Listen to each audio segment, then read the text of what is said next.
मुख्यमंत्री देवेंद्र फडणवीस आणि भाजपचे प्रदेश अध्यक्ष रवींद्र चव्हाण यांच्या आवाहनानंतर पक्षशिस्त मोडणाऱ्यांवरती कारवाईचा बडगा उगारण्यात येतोय। मुख्यमंत्र्यांच्या वाढदिवसानिमित्त बॅनर आणि होर्डिंग्ज न लावण्याचं आवाहन केलं होतं। आवाहनाला बगल देत मंत्रालय परिसरामध्ये आमदार आणि मंत्र्यांचीच बॅनरबाजी आहे। आपण बघतोय बॅनरबाजी करणाऱ्यांना रवींद्र चव्हाण यांनी कारणे दाखवा नोटीसही पाठवली आहे। भाजपकडून कारणे दाखवा नोटीस काढत बॅनर तात्काळ काढण्याचे आदेश देण्यात आले।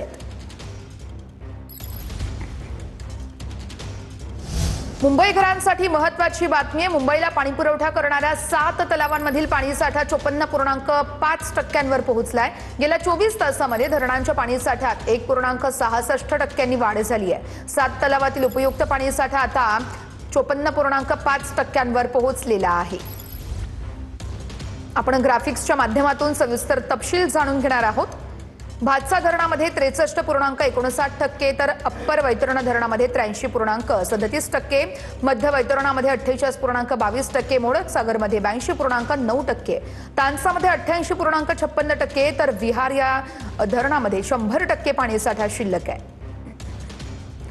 तुळशीमध्ये 100% पाणीसाठा उपलब्ध असल्याची माहिती देण्यात आलेली आहे।